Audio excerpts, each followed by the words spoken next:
Noche en Saint-Rémy-de-Provence, mediados del siglo XVI. En una casa modesta, iluminada por el fuego de una lámpara de aceite, un hombre de mirada incierta escribe sin descanso sobre papeles amarillentos.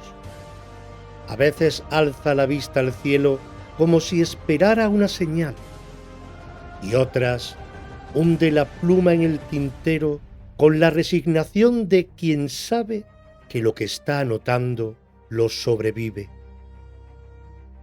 Se llama Michel de Nostredame, pero el mundo lo recordará con un nombre casi sagrado: Nostradamus. Hijo de una familia judía conversada, educado entre la alquimia, la medicina y la astronomía, Nostradamus nació en un tiempo donde la ciencia y la superstición aún compartían la misma mesa. La peste recorría Europa con la ferocidad de un fuego invisible. La Iglesia quemaba herejes en las plazas y los reyes consultaban a astrólogos con la misma devoción con la que rezaban a sus santos. Era un mundo en el que la línea entre el cielo y la tierra, entre lo sagrado y lo profano, era tan fina que podía quebrarse con una sola palabra. Michel estudió medicina en Montpellier y se ganó fama por su habilidad para tratar la peste. Recorrió pueblos enteros con un carro lleno de hierbas, vinagres aromáticos y fórmulas que hoy llamaríamos rudimentarias, pero que salvaron vidas. Su mente era metódica, científica, y sin embargo había algo en él que lo empujaba a mirar más allá del cuerpo, a los astros, a los símbolos, al pulso invisible que une los acontecimientos del mundo. Y así empezó la dualidad que lo acompañaría toda su vida: el médico que cura y el vidente que advierte, el sabio que mide los rumores y el poeta que descifra los signos. No hay que imaginarlo como un iluminado en trance, sino como un hombre de su tiempo, culto, reservado, profundamente sensible a los presagios que veía en las estrellas y en el sufrimiento humano. Cuando años después redacte sus famosas centurias, lo hará en la penumbra de su estudio, en noches de insomnio y reflexión. Las escribirá en verso, mezclando lenguas y símbolos, no por capricho, sino por necesidad. Temía la censura, temía la hoguera y temía sobre todo la incomprensión. En una Europa donde la palabra podía condenar, él eligió escribir en clave, y esa clave, 5 siglos después, sigue abierta como una herida. Pero al principio Nostradamus no buscaba fama, ni siquiera fe. Escribía como quien intenta poner orden en el caos. En su obra se mezclan el amor por el conocimiento con el presentimiento del desastre, la fe en la humanidad con la certeza de su fragilidad. Algunos decían que veía el futuro, otros que sólo sabía leer las repeticiones del pasado. Y quizá ahí esté el secreto. No era un adivino, sino un observador de patrones, un hombre que intuía que el tiempo se repite, que las guerras vuelven con otros nombres y que el miedo del hombre es siempre el mismo. El mito lo transformó en un profeta universal, pero el hombre que existió fue mucho más complejo, más humano y más trágico. Perdió a su esposa y a sus hijos en una de las grandes pestes.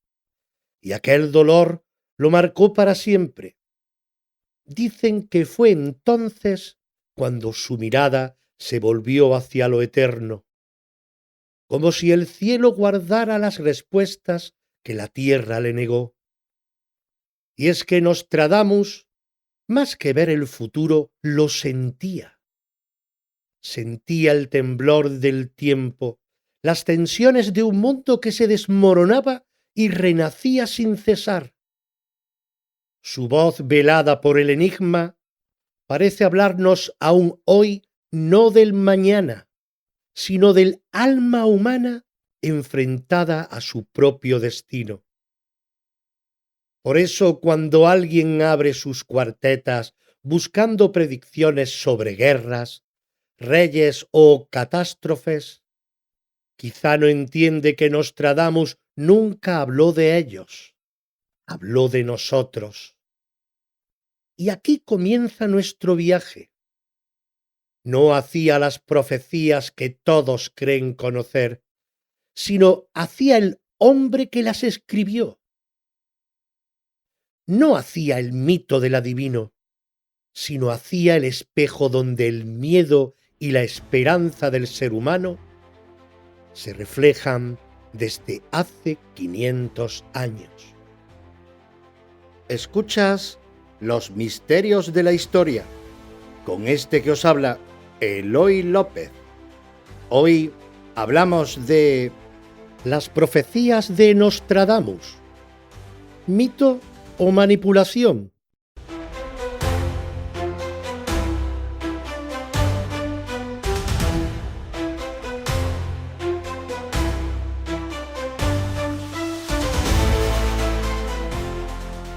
Francia, mediados del siglo XVI. El aire huele a humedad, a hierro, a miedo. En las calles empedradas de ciudades como Lyon o Marsella se amontonan rumores de guerras, hogueras y plagas. El país se desangra en una época de contradicciones, un renacimiento que promete luz y una religión que impone sombras. Es el tiempo de las guerras de fe, de la peste que devora pueblos enteros y de los cielos que parecen hablar en señales de fuego. En ese escenario nace y se forma la conciencia de Michel de Nostredame, que no puede entenderse sin el caos que lo rodea. Europa entera es un hervidero. Roma dicta dogmas mientras Lutero desafía al papado.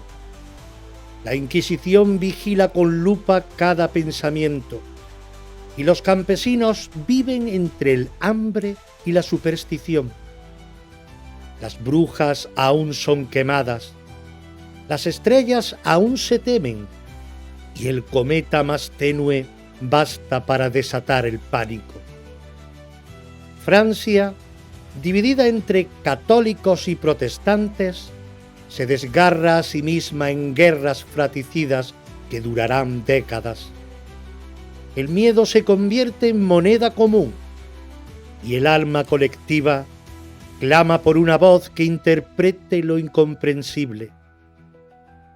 Nostradamus, médico de oficio, ve ese miedo de cerca. Recorre los caminos llevando consigo una bolsa de hierbas, un mortero de cobre y un cuaderno de notas. La peste, la gran devoradora, no distingue entre nobles y mendigos. Los enfermos mueren cubiertos de bubones. Las familias entierran a sus hijos y los sacerdotes se refugian tras los muros del miedo. Michel, sin embargo, no huye. Aplica sus remedios de vinagre, rosa y mirra. Ventila las casas. Ordena quemar ropas infectadas. Sus métodos, sencillos pero racionales, sorprenden a una sociedad acostumbrada a rezar más que a curar. Ahí, Entre cadáveres y plegarias se forja su mirada. Comprende que el mal no solo está en el cuerpo, sino también en la mente colectiva, en el terror que deforma el juicio humano, y empieza a escribir, primero recetarios, luego almanaques, y finalmente versos que condensan algo más que ciencia, intuición, símbolos y advertencias. Francia vive además bajo la tensión política. Enrique II reina entre fiestas cortesanas y conspiraciones religiosas. Catalina de Medici, su esposa florentina, se rodea de astrólogos para buscar certezas donde los teólogos no llegan. Y es precisamente esa corte, mezcla de lujo y miedo, la que acogerá años más tarde a Nostradamus. Catalina, supersticiosa hasta la obsesión, verá en él un consejero del destino. Pero antes de ser el profeta de los reyes, Nostradamus será un hombre solitario que observa el derrumbe moral de Europa y anota en silencio lo que el tiempo le dicta. La peste, las guerras de religión y el fanatismo son su escuela. Los astros y la naturaleza sus libros. En cada eclipse o conjunción planetaria, el pueblo ve un anuncio del fin. En cada trueno, un mensaje de Dios. Así se entiende que las palabras de un hombre que escribía en clave se convirtieran en evangelio apócrifo para generaciones enteras. Porque cuando la humanidad tiembla, toda voz que prometa sentido, aunque sea envuelto en misterio, se convierte en oráculo. Y Nostradamus, que había conocido la fragilidad del cuerpo y la locura del poder, entendió que la mayor enfermedad de su tiempo no era la peste, sino el miedo a lo desconocido. Por eso escribió para mirar más allá del dolor inmediato, para poner nombre al caos que se repetía. Su Francia era una tierra partida entre razón y fe, entre ciencia y superstición, entre la luz del Renacimiento y las sombras de la intolerancia. Y en medio de ese abismo, su pluma comenzó a dibujar el mapa del futuro, no porque quiera predecirlo, sino porque no soportaba verlo repetirse. Así se abre el telón de su tiempo, una Europa enferma que necesitaba profetas y un médico que, sin proponérselo, terminó siéndolo.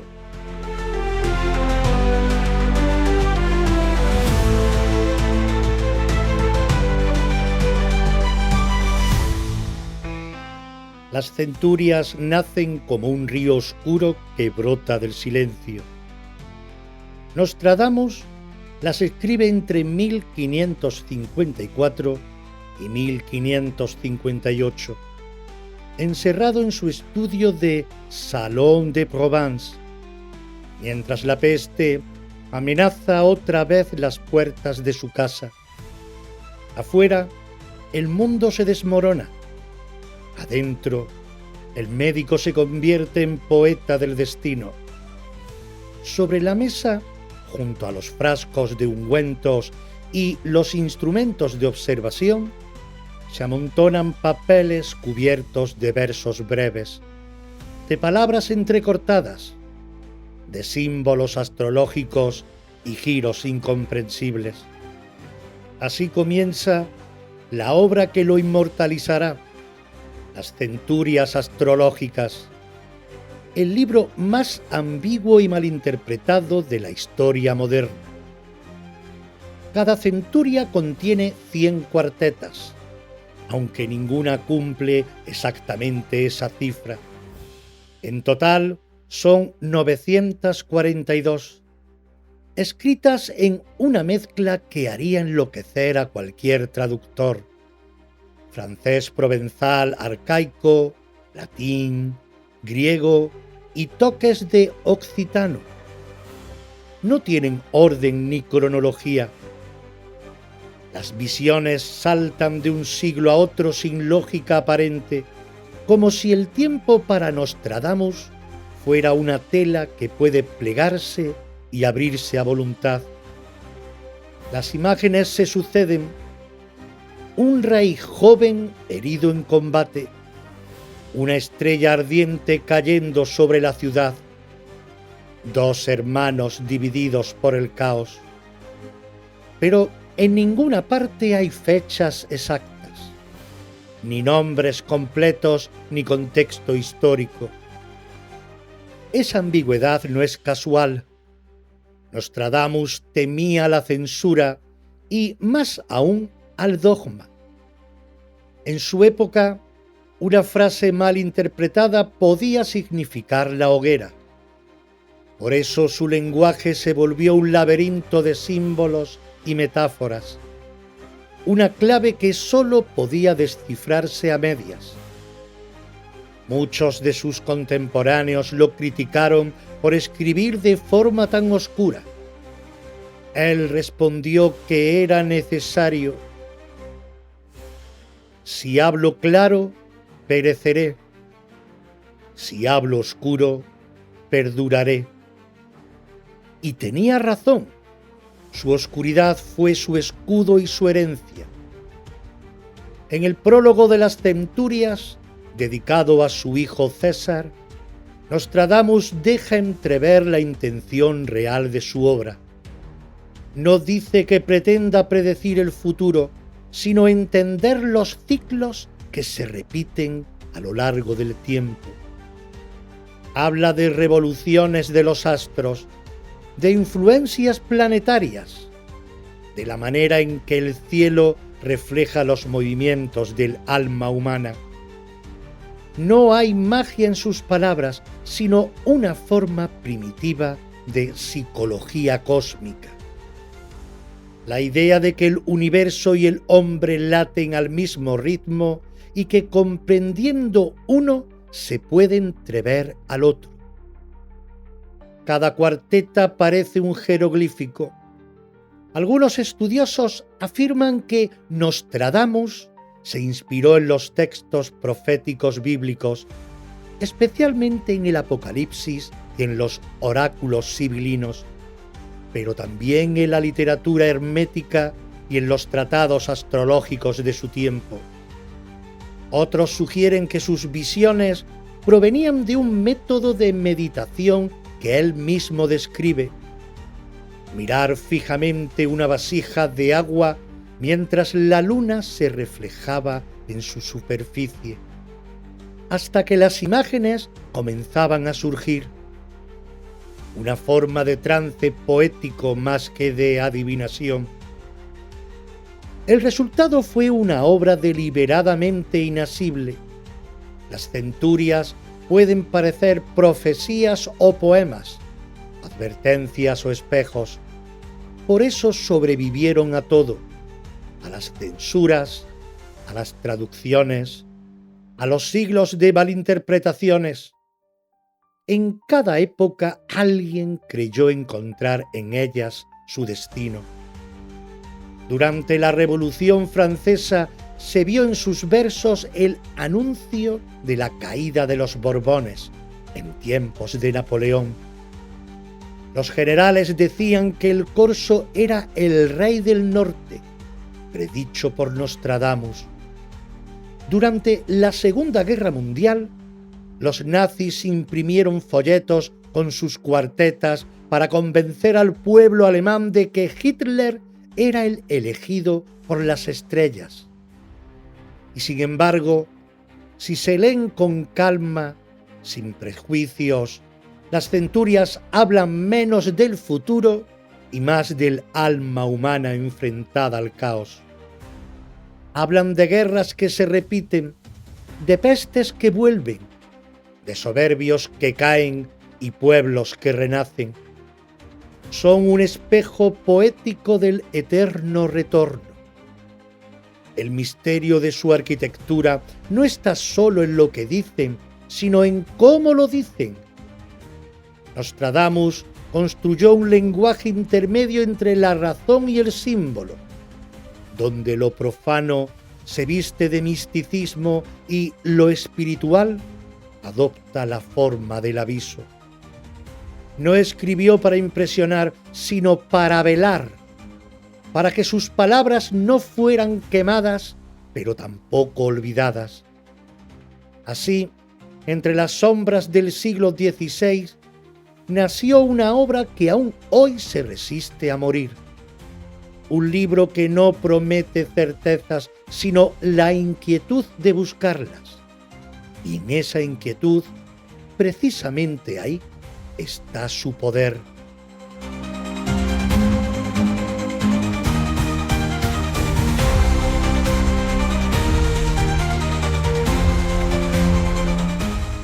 Cuando las centurias comienzan a circular, el rumor se propaga más rápido que la peste. Lyon, París, Aviñón. En cada imprenta alguien copia, recorta, traduce, reinterpreta.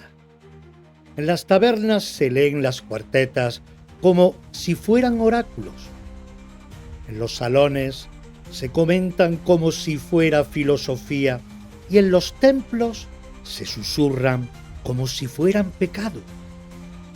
Nostradamus, que nunca pensó en la fama, se despierta convertido en profeta, no porque lo quisiera, sino porque Europa lo necesitaba. El siglo XVI era un animal herido. La gente vivía bajo el terror de lo imprevisible. Una guerra podía estallar de un día para otro. Un brote de peste acabar con una ciudad entera. Una conjunción de planetas desatar pánico en toda Europa. En ese vacío de sentido, las centurias ofrecían lo que nadie tenía. Una estructura, aunque fuera en clave, que parecía darle forma al caos. Y así, poco a poco, el médico de la peste se transformó en el oráculo del destino. Las primeras ediciones impresas en Lyon en 1555 se agotaron en semanas. Al año siguiente, una nueva tanda añadía decenas de cuartetas inéditas.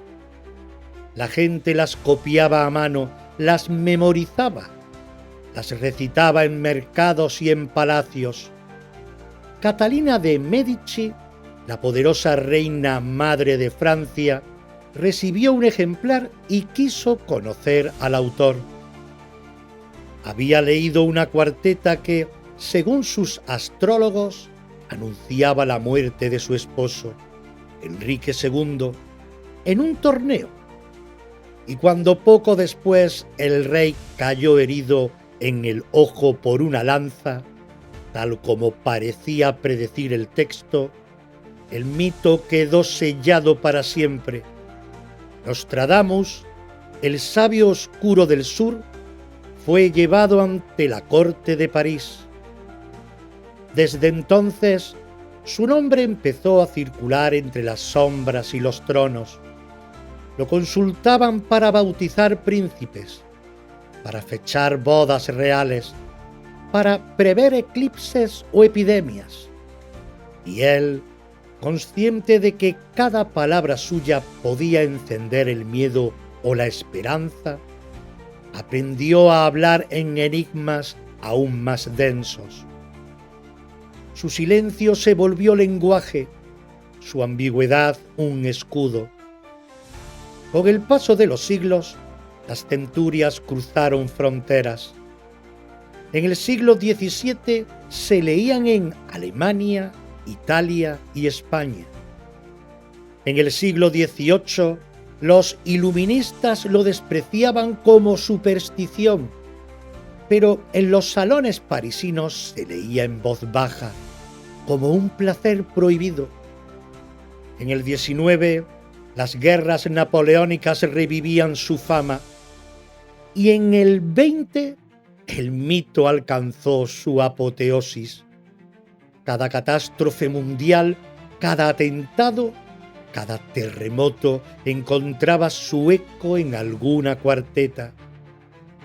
Los periódicos lo resucitaban cada vez que el mundo temblaba.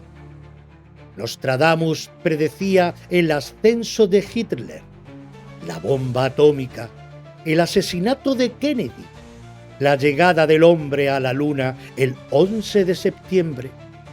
O eso se decía. Pero el truco era viejo.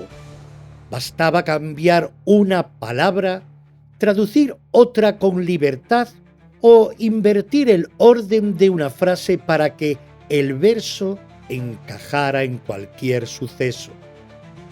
Era la magia de la ambigüedad convertida en negocio. Así nació la industria de Nostradamus.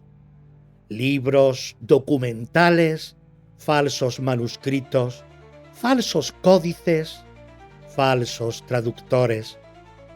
A finales del siglo XX, el nombre del profeta se había vuelto marca registrada del Apocalipsis. En la televisión se le citaba como si fuera un noticiero del porvenir. En los foros esotéricos, como una Biblia del desastre. Pero cuanto más se le invocaba, menos se le entendía. Porque la verdad es que las centurias no hablan de un fin del mundo, sino de su repetición. Nostradamus no veía un apocalipsis final, sino la eterna vuelta de los errores humanos. Guerras, ambición, corrupción, fanatismo. No escribió para aterrorizar, sino para advertir. Su visión no era la del profeta que grita en la plaza, sino la del médico que observa desde la ventana cómo la humanidad enferma una y otra vez de la misma dolencia, el miedo. El mito, sin embargo, ya había tomado vida propia. El hombre que había hablado en metáforas fue devorado por sus intérpretes. Lo que fue poesía se convirtió en predicción. Lo que fue advertencia en espectáculo.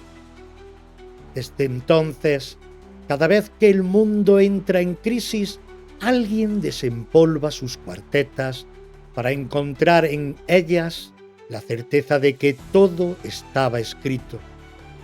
Y quizá ahí radica el verdadero poder del mito, no en lo que Nostradamus dijo, sino en lo que cada generación necesita que diga. Porque mientras haya miedo, habrá profetas. Y mientras haya profetas, su sombra seguirá creciendo.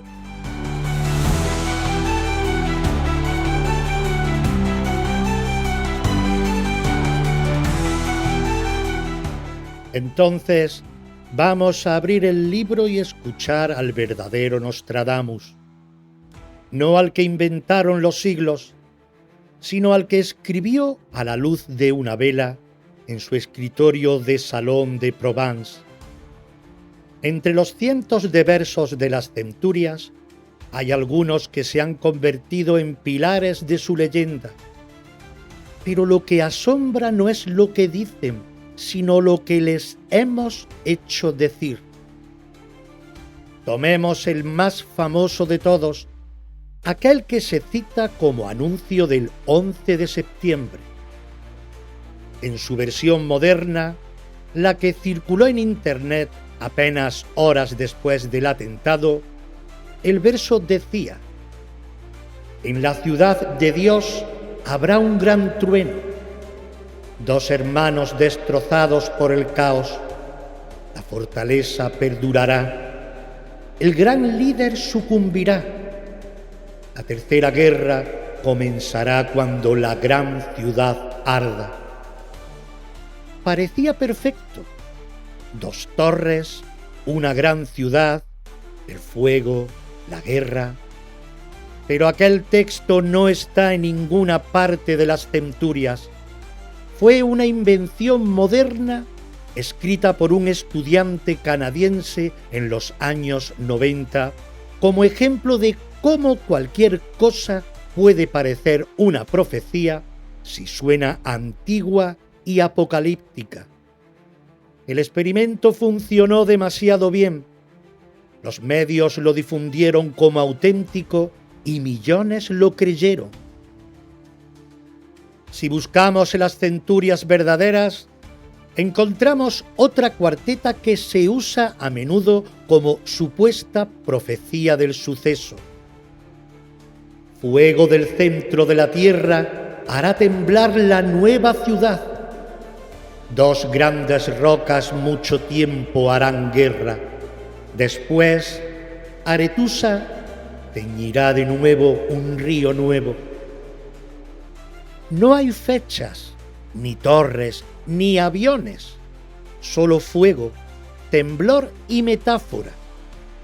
Nueva ciudad podría ser cualquier metrópoli, pero bastó que sonara parecido a Nueva York para que la imaginación colectiva hiciera el resto. Algo similar ocurre con la cuarteta atribuida a la muerte de Enrique II, el rey de Francia. Esta sí es real. El joven león vencerá al viejo en campo bélico, en singular duelo de combate. Perforará sus ojos dentro de una jaula de oro. Dos heridas, una. Luego morirá, muerte cruel. El verso es claro, poético, y cuando el rey murió en un torneo con un golpe de lanza que le atravesó el ojo, la coincidencia resultó estremecedora. Aquella fue la chispa que convirtió a Nostradamus en leyenda. Pero también hay que decir que en el siglo XVI los duelos eran comunes y las muertes por heridas en combate frecuentes. Una predicción así podía cumplirse muchas veces y aún así no resta belleza al símbolo, el orgullo del poder cegado por su propia lanza. Y está la famosa profecía de los 3 anticristos, que tantas veces se ha usado para vincular a Napoleón, Hitler e incluso a líderes modernos. En realidad, Nostradamus nunca habla de 3 anticristos. Solo menciona en 3 lugares distintos la palabra anticristo, pero siempre en sentido moral, no literal. En sus versos, el anticristo no es un hombre, sino una fuerza. La ambición, la crueldad, la ceguera colectiva.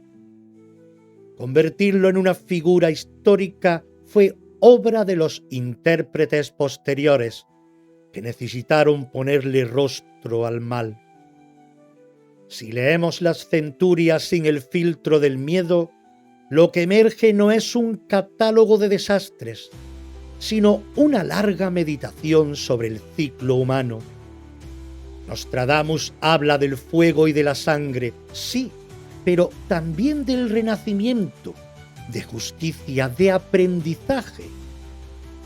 Sus reyes caídos no son solo monarcas, son símbolos de un orgullo que termina siempre derrotado por el tiempo. Sus catástrofes no anuncian el fin del mundo, sino los ajustes inevitables de la historia cuando los hombres olvidan su equilibrio. En el fondo, cada cuarteta es un espejo poético donde se reflejan nuestras angustias. Cuanto más oscuro el verso, más brilla nuestra necesidad de sentido. Por eso, cada generación encuentra en Nostradamus lo que más teme. Los franceses de su época vieron guerras religiosas. Los europeos del siglo XX vieron dictadores. Nosotros vemos catástrofes globales. Pero el texto sigue siendo el mismo. Lo que cambia es el lector. Y si uno se detiene en la musicalidad de sus versos, en el ritmo casi litúrgico con que los compuso, entiende que no estaba escribiendo un manual de predicciones, sino un canto de advertencia, tal vez, pero también de compasión, porque el Nostradamus real no era un profeta que deseaba el desastre, sino un médico que intentaba dar con palabras. Así, cuando se despoja el texto de la manipulación, queda un hombre que, más que ver el futuro, intentó prevenir su repetición. Y esa es la gran paradoja. 5 siglos después, seguimos interpretándolo para confirmar nuestros miedos, no para liberarnos de ellos.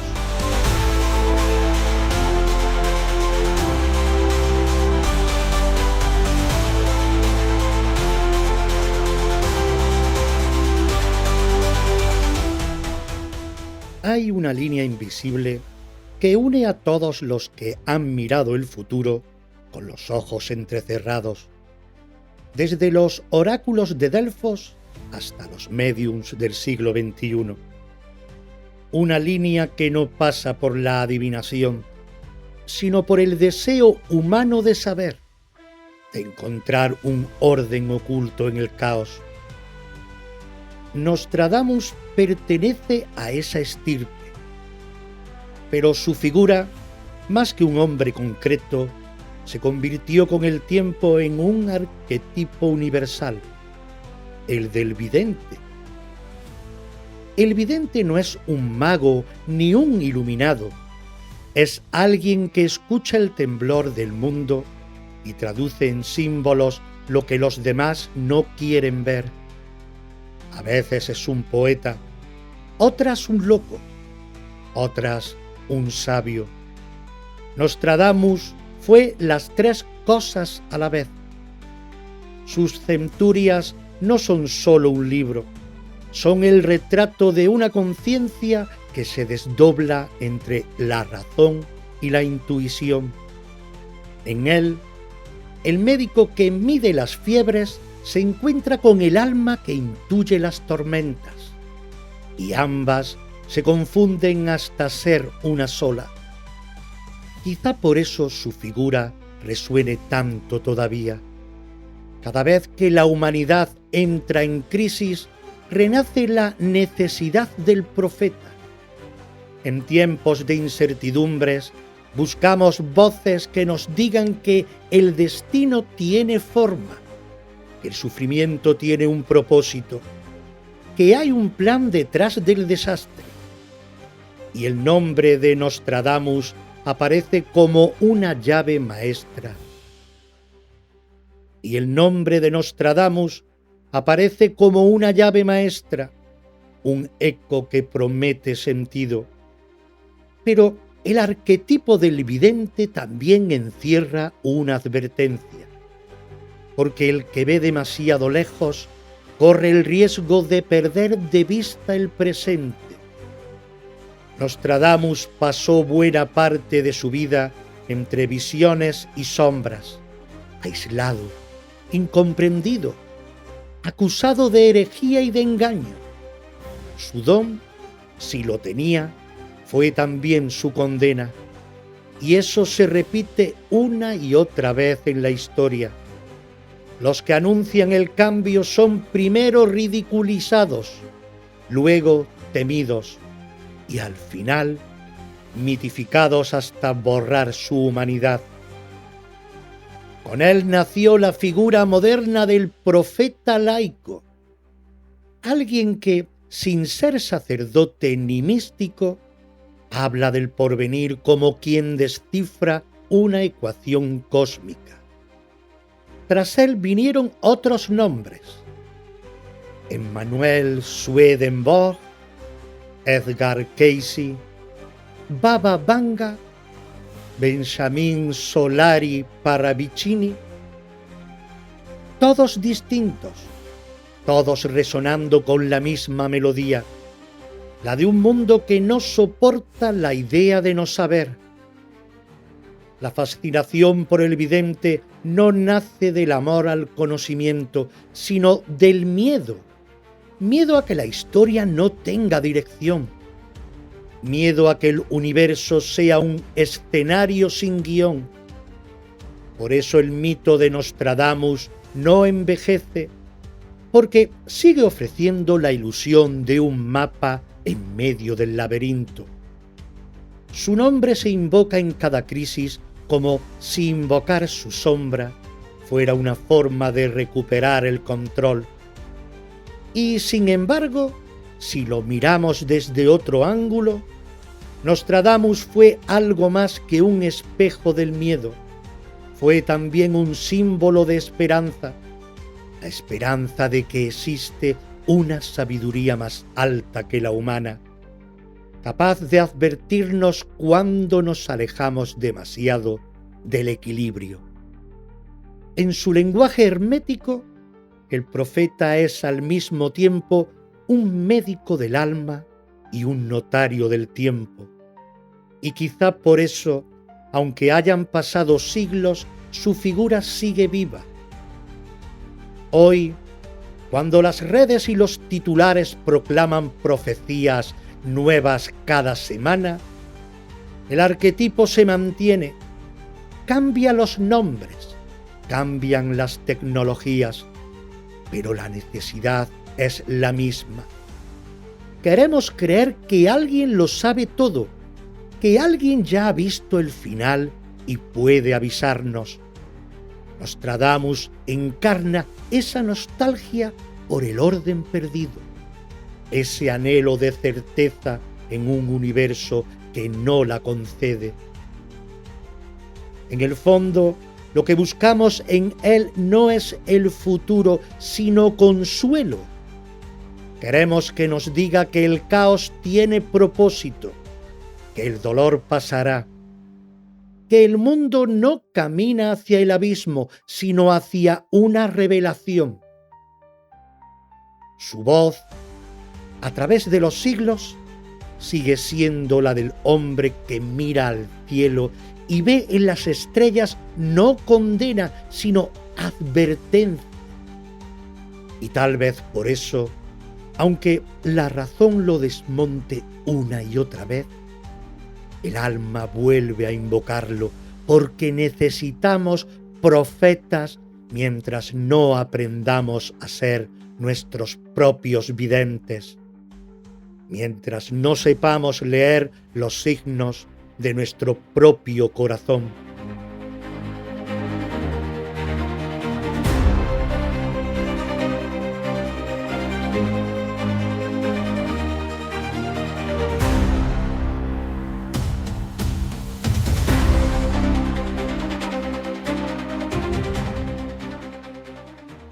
Dicen que el tiempo es un río que no se detiene, pero si uno se acerca lo suficiente, puede escuchar en su corriente los ecos de todas las voces que lo han cruzado.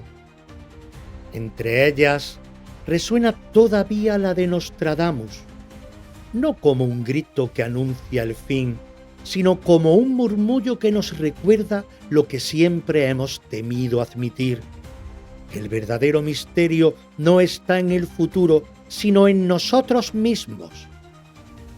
Durante siglos lo hemos convertido en oráculo de guerras, profeta de apocalipsis, maestro de los desastres. Pero quizá lo que quiso ser fue simplemente un testigo del alma humana, alguien que comprendió que toda época repite sus errores bajo nuevos nombres. En sus versos, el fuego, la peste y la caída de los reyes no son anuncios divinos, sino espejos simbólicos. Cada cuarteta, cada palabra suya, nos devuelve el reflejo del mismo miedo que acompaña a la humanidad desde que encendió su primera hoguera, el miedo a no controlar lo que viene. Porque en el fondo, eso somos cuando buscamos profecías. Niños que temen a la oscuridad y preguntan si el amanecer volverá. Nostradamus no prometió certezas, pero su voz sigue sirviendo de refugio a quienes las necesitan. Su ambigüedad es su fuerza, porque permite que cada uno se vea reflejado en ella. Donde uno ve destrucción, otro ve renacimiento. Donde uno ve castigo, otro ve advertencia. Y tal vez esa sea su verdad más profunda, que el futuro no está escrito, pero sí está sentido. A lo largo de la historia, los hombres hemos buscado señales en el cielo, en las cartas, en los números, en los sueños.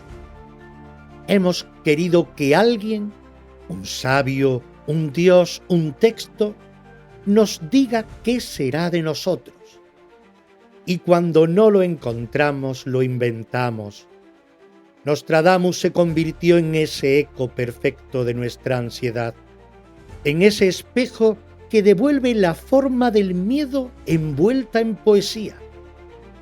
Pero si apartamos la sombra del mito, queda el mensaje esencial que el futuro no se adivina, se construye, que los desastres no están escritos en las estrellas, sino en las decisiones que tomamos cada día, que el fin del mundo no llega de fuera, sino de dentro, cuando dejamos que el miedo gobierne en lugar de la conciencia. Así, sus cuartetas, lejos de ser sentencias fatales, pueden leerse como advertencias morales. Cada rey que cae es la soberbia derrotada. Cada ciudad en llamas, una civilización que olvida su equilibrio. Cada estrella que cae del cielo, un símbolo del espíritu que pierde su luz. Nostradamus no predijo la destrucción, predijo la repetición, la de un mundo que, no aprendiendo de sí mismo, vuelve siempre al mismo abismo. Y sin embargo, hay algo hermoso en esa persistencia, porque también repite la esperanza. El mismo ser humano que destruye es el que vuelve a reconstruir, el que escribe versos en medio de la peste, el que observa el cielo y busca en él respuestas. Quizá eso fue Nostradamus, no un profeta del fin, sino un testigo del ciclo. Un hombre que, entre guerras y silencios, comprendió que mientras alguien siga mirando al horizonte, el futuro todavía puede cambiar. Por eso, si hoy abrimos sus centurias y sentimos que algunas palabras nos inquietan, recordemos que el miedo que despiertan no viene de él, sino de nosotros. Y quizá ahí radica su mayor enseñanza, que el verdadero apocalipsis no es la destrucción del mundo, sino el olvido de lo que somos.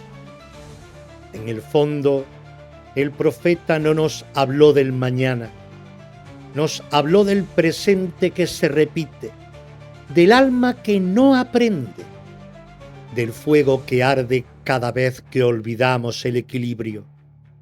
No predijo el fin, nos dio la oportunidad de evitarlo. Y esa, tal vez, sea la más grande de todas sus profecías.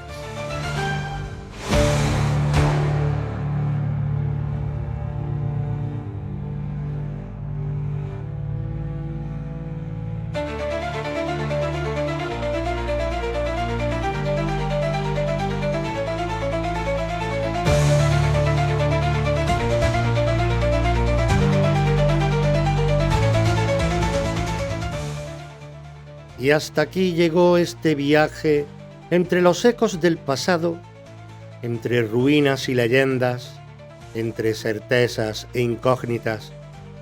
Pero a veces, entre las grietas de la historia, se asoma algo más, algo que no se mide con fechas ni se archiva en documentos, algo que no solo sucedió, sino que nos está sucediendo por dentro.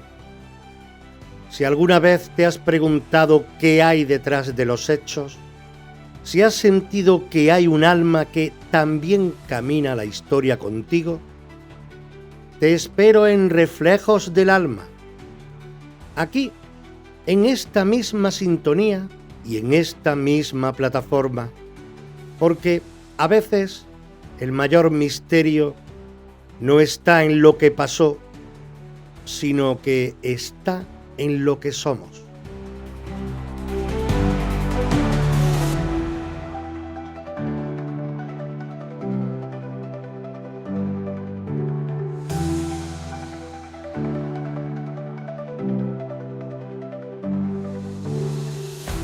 Este podcast y todos los creados bajo los sellos Reflejos del Alma o Los Misterios de la Historia son propiedad intelectual de la Asociación Cultural Reflejos del Alma, ACRA. Su producción, creación y realización corresponden a dicha asociación sin ánimo de lucro. Cuenta con la colaboración desinteresada y sin percepción económica alguna de Eloy López como voz narradora, en calidad de voluntario.